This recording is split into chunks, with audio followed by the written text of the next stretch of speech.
welcome back to the Macro Podcast, where we have conversation that brings connection through getting to know more about the relationship between military and community here in Hawaii. And today, this topic we're going to talk about is it's about food insecurity. It's one of the pressing challenges that not only affects the local community here, but also the military families here as well. And today, I'm joined with Amy Miller, who is the CEO and President of Hawaii Foodbank, as well as Keola Taniguchi, who's the executive director of Armed Services YMCA. So model for the two of you being here, because I know you two are very busy.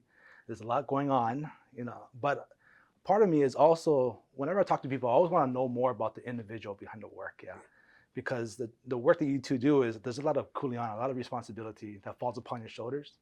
And one thing I want to ask you two, a personal question is, what is a driving force behind why you do what you do that allows you to keep moving forward? So actually, Amy, I want to start with you. Okay, well. Yeah. Sometimes you have to think about that a little bit, especially because right now, things are tough. I would say our staff is stretched pretty thin. And really what does kind of keep me moving forward is just knowing that the work that we're doing every day is really helping people. Yeah. I feel so lucky that I get to do stuff like that, right? That every single day I know, hey, someone went to bed with a meal that maybe didn't. On the flip side, it can be hard, especially with our team, because you can always do a little more, right? There's always somebody else that you could help. We could do an extra distribution. We can do a little bit more. And so trying to balance that to know, we're still taking care of our team and taking care of each other while really working to support the families in our community. Nice. Awesome. Yeah. Guys, very, very, very similar. Very similar. I would say, the first thing that comes into mind is, I always tell people in the work that we're doing, whether it be feeding folks or other social service work or other 501c3 nonprofit work, you never know the difference you're going to make in someone's life. Yeah. And I come to that realization not too long ago that, I actually do know the difference that I'm going to make in someone's life. And I get to be, like you said, Amy, I'm blessed to be able to do this work with the team that I work with. And more importantly as well too, it's the need is obviously greater now, but the need is always there. I also tell people I love to work myself out of this work, but at the same time, I love doing it. Yeah. And it is about the people. It is about the people that we serve, but also the people that serve alongside. Awesome. Yeah. Amy, whenever I come on these kind of podcasts and learn about talk stories with individuals like yourselves, one thing that you are one of the leaders, or the leader of Hawaii Foodbank, which is the largest organization that helps with hunger relief. How, with that being said, what is something that allows you to just keep with the work that you're doing? And I feel like one of the things that we touch upon is, or want to learn more about, is the landscape within the food insecurity here in Hawaii. And how would you describe that? I think a crisis is not too big of a word, and that's even before any of the other things that we're kind of thinking and talking about right now. But we did a study a year and a half ago and found that 1 in 3 households in Hawaii are food insecure. Wow. That means they don't have enough food for everyone in the family to live a healthy, active life. And that can range, right? Can mean maybe you're making some compromises at the grocery store. Yeah. We know that produce tends to be the first thing that falls off of people's grocery list. But it also goes down to people skipping meals, people not eating for whole days or losing weight because there just isn't enough money for food. Yeah. And one of the things that we found is about 1 in 10 families are going for whole days without eating some or most months out of the year. That's here in Hawaii, where we really take care of each other. I would say for us, that was really eye-opening, kind of hard to read. Even with all the work that we do, we still have 10% of our households not eating for whole days. Yeah. I was talking to this dad the other day. He's a father of 4, SNAP beneficiary. That isn't enough to feed his family every night. And so it was near the end of the month, and he was like, "Oh yeah, no, I didn't eat dinner last night, and not probably will for another couple of days because I want to make sure my kids have enough to eat." And I just tell them I'm intermittent fasting. Oh wow! And that just really killed me. He was a working dad taking care of his family, and just not eating because gotta make make sure his kids have enough. And that story happens over Yeah. and over. So that's kind of the landscape that we're in. It's a crisis. It really is.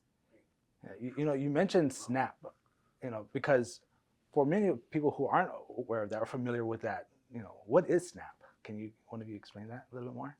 Yeah, well, I'll do my best, and obviously, Amy, the expert, can help. But supplemental nutritional assistance program, right? Basically, it's designed to help those in need get the support that they need through those healthy types of benefits. A lot of it is through funding, and a lot of it is also through other supplemental nutritional factors as well too. But it's there in place to help those that Amy just addressed, right? Just the 1 in 3, the 1 in 10. But more important than the number, it's to get someone to not have to tell their children that they're intermittent fasting and really they're going hungry. Yeah. So it's been a really important program because so many of the people that we serve do receive SNAP, but it's for income eligible folks. And they actually get, so we used to call food stamps. Yeah. Okay. But you get a card now, so an EBT card, and you can go to the grocery store and you can buy food. And so for the food banks, it's really important because it takes a lot of the weight off of the charitable food system because people, it's quite efficient. You get your card, you buy food, and it's only for people that either don't qualify, and we actually are seeing lots of folks come through who just make a little bit too much money to qualify for SNAP, but they don't actually have enough to feed their families. Or it might, run out at the end of the month. But for every, kind of across the whole country, for all of the food banks in the country, for every meal that we distribute, SNAP provides 9 meals. Oh, wow. Here in Hawaii, it's more like for every meal we distribute, SNAP provides something between 5 and 6. Okay. So it's a very important program that we really count on to make sure people get enough to eat. And it's also, my understanding too, is there also there's farmers markets that also start to accept, right? And so maybe the myth and the misconception about you can't eat healthy food can also be squashed. Oh yeah, for sure. Yeah. People buy. In fact, in Hawaii, we have a double up bucks program called the Bucks. So many farmers markets and actually local retailers. If you use your SNAP benefits, you actually get twice. It'll match it if you're using those dollars to buy local foods, so fresh produce, local produce. It's a really amazing program. See, and I think that's why it's so interesting that we get to know this kind of things, this information out there, because a lot of people in the community don't really understand too much about it. They hear it, but they're kind of like unaware of exactly what it's about. And Keola, one thing I want to ask you is, you work a lot with the military and with the YMCA, armed services, and so forth. One thing that many realize, and I'll be honest, I'm one of them. We don't realize that food insecurity also affects military families. What kind of major factors drive that need here in Hawaii? Yeah. So first thing I wanted to kind of address is Amy talked about 1 in 3, right, in Hawaii. Well, 1 in 4 across the military is food insecure, right? So and actually, let me just say too, in Hawaii, it's actually closer to 1 in 3. Yeah. So the study that we did, it was about same thing. no almost. difference between whether you're in the military or you're not, you're civilian. We still have the same levels of food insecurity. Yep. And a lot of the factors to that point, Amy, too, a lot of the factors on why there's food insecurity in the military also exist in non-military. Some of the unique factors though is, there's things called, a PCS, which is a permanent change of station. Usually every 2 or 3 years, a military family will move from, in most cases, another state to another state. So obviously there's change in the monetary value of a dollar from one state to another. And in those PCS changes, and not to mention, sometimes those go overseas. So they'll go from Hawaii to Germany, or reverse. And a lot of times in those PCS changes, the value of what's called their cost of living allowance, the shift doesn't always occur immediately. And so sometimes they'll go 2 to 3 months with their cost of living that they were making in, somewhere like Texas or the Midwest, where your cost of living will be a little bit lower, so you'll get less of a cost of living allowance. So that's one.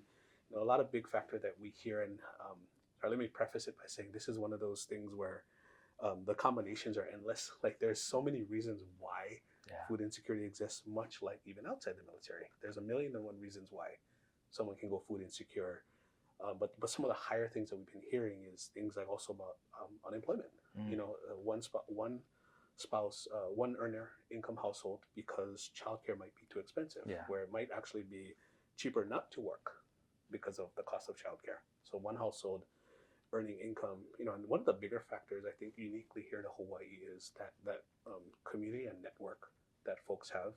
When you're moving every 2 to 3 years, you are forced to find a network and a community very quickly, and not everyone adapts to that very fast. And that came as a revelation to me because, for me, in my household, my wife and I can make, a pot of stew, and we'll take a quarter of the pot to my mother-in-law's house, and we'll take another quarter of the pot to my daughter's house, and we're feeding the family.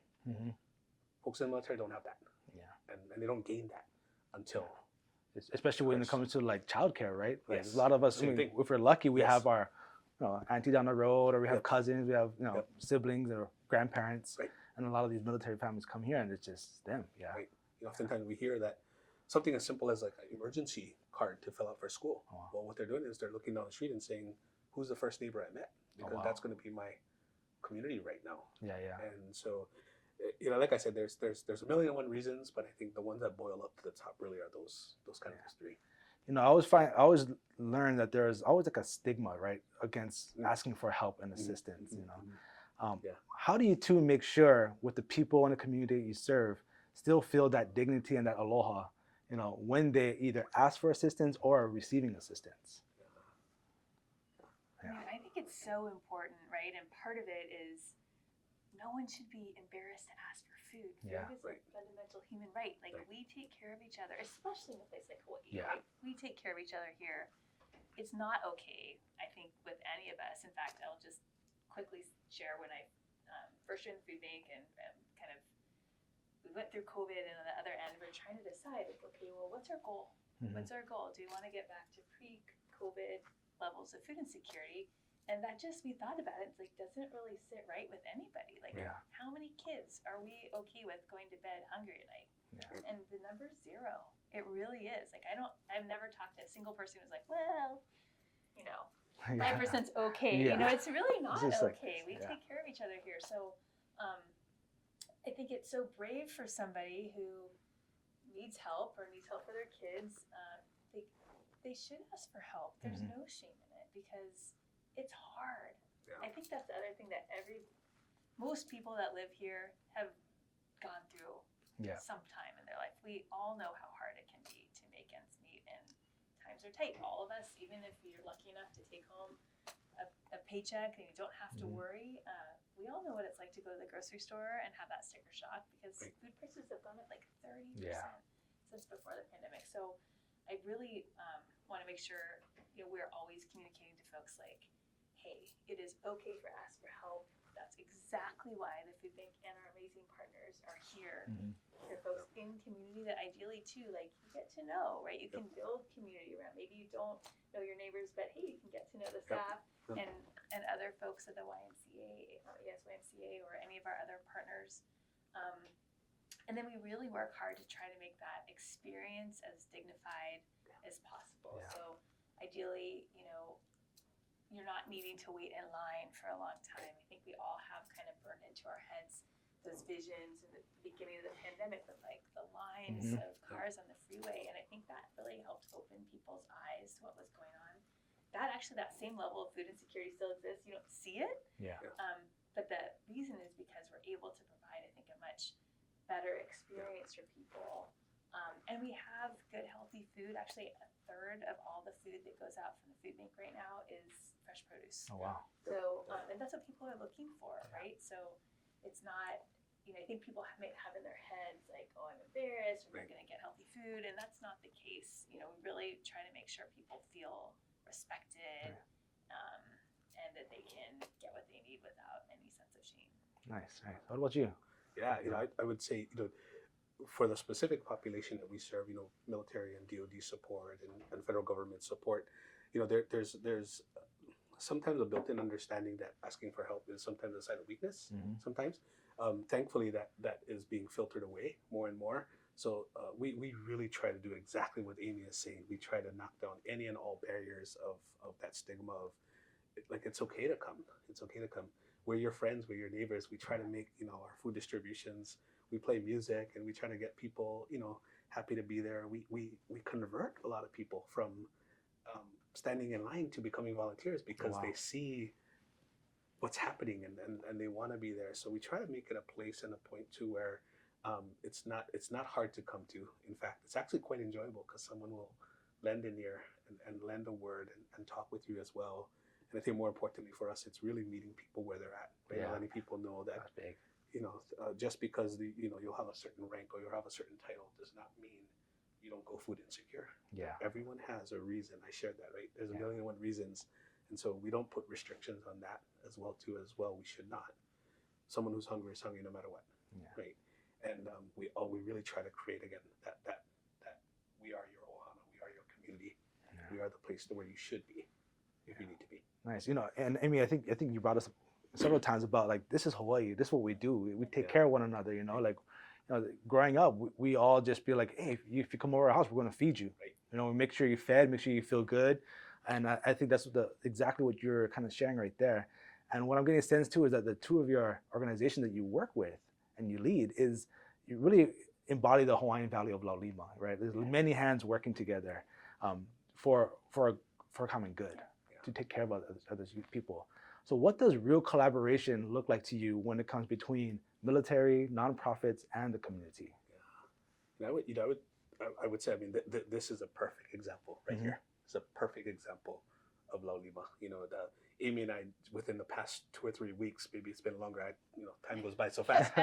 We've been on multiple calls in which it is very clear and very apparent that everyone is there for the same reason. And if we could join our hands together, we would. Yeah. But because of the work we're doing, we all have to be remote. But there's that sense of joining hands remotely, and we are one of hundreds of serving organizations across the state, across the island. And I think I would dare to say that if you put any of us together in a room, we would be able to spot each other like that, because we know, right? We know what we're there for. But I think that's the definition, I think, of Laulima. And then the second one again is, taking people from being a recipient to being now a participant in making change as well. And I know we're not unique to that. Like, I know that happens probably hundreds, thousands times over as well. But I think that is equally important. I always tell our volunteers, you never know whose life you're going to change today, and so make it right. Make it right. Oh, awesome. Yeah, I would just say too, one of the really amazing things about this network is Hawaii Food Bank directly serves the islands of Oahu and Kauai, and then we partner with the Maui Food Bank to serve Maui County, and the Food Basket to serve Hawaii Island. And together, we actually work with about 500 partner agencies like Keola's, and each one of them is doing this work in community. And I think it's so beautiful. I mean, there's thousands of people, and it can be a big nonprofit, it can be small, it can be a church, it can be a community center, it can be a school. Yeah. Just like one auntie who's like, hey, I want to make a difference and I can help. And that are building these like really beautiful places where people can come get help. I was at one of our school pantries a couple weeks ago at Dole Middle School. It was so fun because like middle school kids are hilarious. Full of like energy. And the distribution's after school, so like some of the parents come in too, and it's just like such a beautiful little community because food brings people together. I mean, again, that's another thing about Hawaii, right? We know we feed each other. Yeah. And food is this like way that we share culture and history and like memories. And so in this space, there's pictures all over the walls of recipes, of the dishes that families had made. And they took a picture and they sent it in. This teacher, the staff like laminated it and put it on the wall. Oh, cool. And so they could talk and share recipes like, oh yeah, this one family made this thing with the food that came from the pantry. And it's just so neat, right? It like sparked all these conversations. And then the other thing that really caught me was a dad showed up. So we were talking, and then he had brought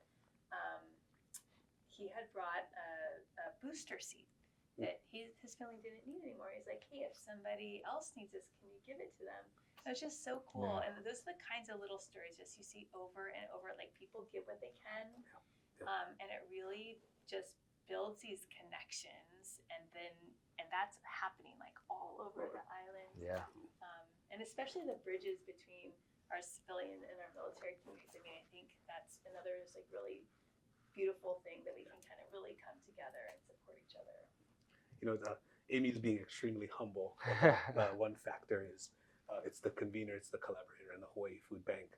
And I know other partner agencies will say the exact same thing.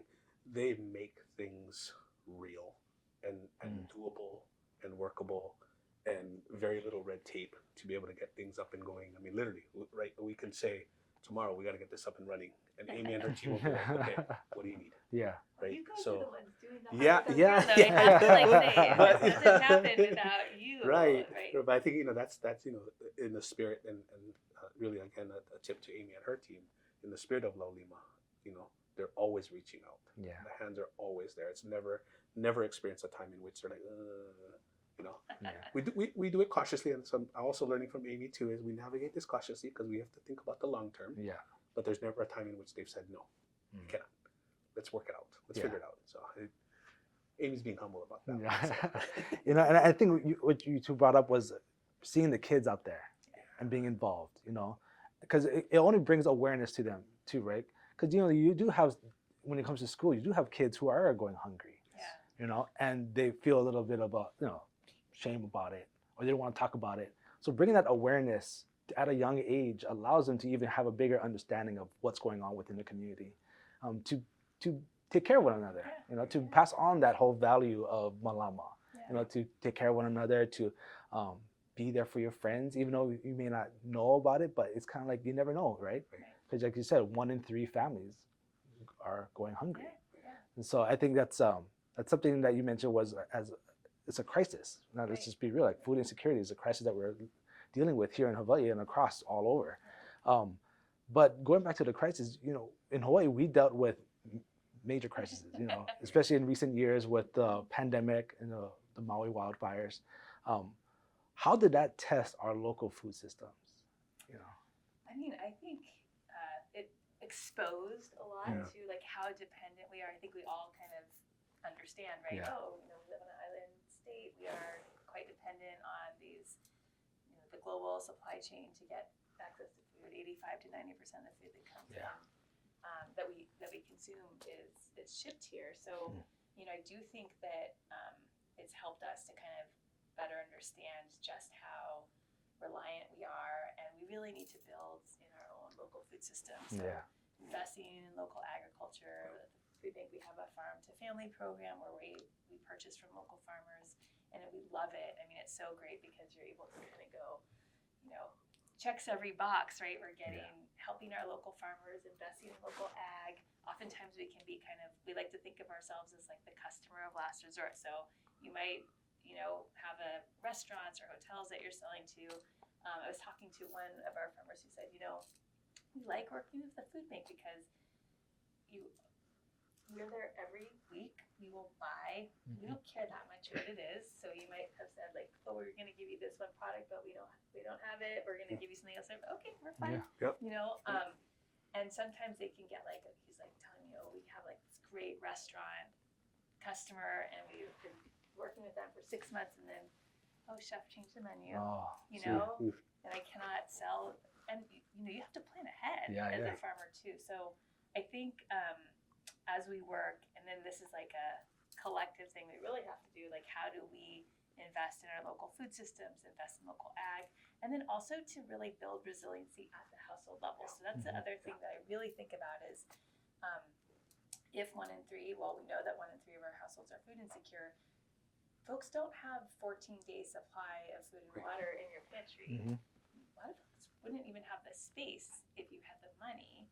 And even if you have capacity, most people don't have that. So the more that we can just help people think about being prepared, and think about kind of, again, collectively, if we want to be resilient and responsive and ready, from a military readiness perspective too, our kids have to be fed, you know, and we have to know that. I mean, I can't imagine what it must be like if you are in a really critical, stressful military role or a first responder, and you're like, well, I'm not really sure what are my kids going to eat tonight. So we really need to make sure that our families are cared for, so that we can go out and do the work that needs to be done, especially during an emergency situation. You know, I have to say, you know, that one of the by far popular items that have come through serving our military families has been those local vegetables, local food products, and so proud that we get to say that to our, you know, to the population that we serve, because it also helps build that ambassador spirit with them as well too, right? To know that, and many of them, we've been told, many of them actually turn around and actually go to the farm directly after that as well too. So I love when our staff get to tell that story to not just our population but anyone else. It's the true sustainable model, right? Full circle model. So I just want to add that is definitely one of those, by far our most favorite. And we also get to share, like, people will ask, well, what is this? Well, that's spaghetti squash, and here's what you get to do with spaghetti squash. You know, and they're like, oh, they'll come back the next month saying, look what we made. Oh, cool. That's awesome. So, and I think, you know, maybe, you know, may not be too unique to our population, but I think the sense of building an awareness and a compassion, right, for the local farmers as well, I think is also good for the population that we serve. You know, one thing that I'm through these conversations I've been having here on the Macro Podcast is hearing that there are these myths and misconceptions out there. You know, so is there one that you can think of around food insecurity that you can share a little bit about? Yeah, I would and we kind of talked about this before, and I kind of gave you the forewarning that I'm going to flip the script a little. Yeah, that's what we do. You know, I would say, you know, rather than calling it the myth or perception, I'd like to plant a perception in folks that that we are all one step away from being food insecure. We just don't know it, right? Yeah. We can all easily be one step away from being food insecure, and at the same time, we have this amazing opportunity to be one step away from impacting those who are food insecure. Right? And so I want to kind of debunk the myth that there are folks that are immune or away from that. We're all one step away from being in it, but we're also one step away from helping as well. Nice. And, you know, to really kind of sum that up, and more importantly, again, with the population that we specifically serve, but also the population that we live and coexist with as well. Is I also like to remind people we are one. Yeah. We're one. We're in this crisis together, but we're also in this together where we can lift each other out and lift each other up as well too. So probably not the traditional answer of the myth, but I want to flip the script. No, nice. I like it. And I guess I might just kind of follow along on what Keola said, and back to your question about like the crises that we've been through and what that does. I actually think COVID was a really interesting crisis from the lens of like so many people all of a sudden needed help that never imagined they might have, right? Yeah. And it really kind of opened this, I like to call it an empathy window, because people for a long time maybe thought, oh, this isn't me, you know, and saw like, oh my gosh, it could be me, my brother, my nephew, my neighbor, like everyone knew somebody that was impacted. And I think it helped people be able to also say like, actually, I do need help, you know, because I think people are ashamed and they, you know, there's somebody at your work, there's somebody at your school, there's somebody that you probably are good friends with and talk to every day that you just don't know. They're having a hard time, and maybe it might not be all the time, right? It might be most months I'm okay, and then the month I have to pay my, you know, vehicle registration, that month we're really pinching. And so really just like kind of I want to like get into that little empathy window and like keep it open, right? Like this is something that's a reality for too many of our people. It's just not okay, right? It shouldn't be okay with any of us, and we can do something about it. It's not that hard, you know, like you can you know, whether it's donate or volunteer or make a little extra for the, you know, the neighbor kid who maybe seems like he might be a little hungry, you know, there's and just asking, like also just normalizing, hey, it's okay to ask for help. That's why this whole network of people exists, is we're here to help you.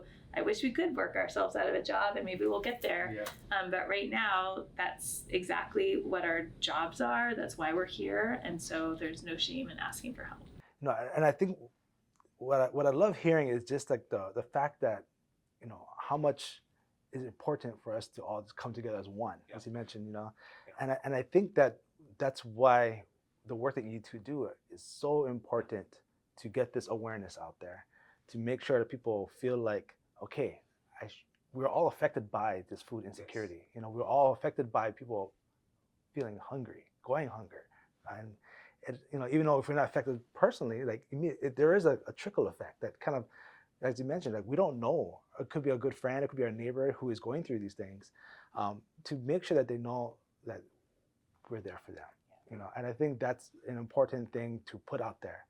And I think with all the like events how you shared with at schools or at the communities where they're having all these food drives and so forth, people are getting to realize how much it is a community effort.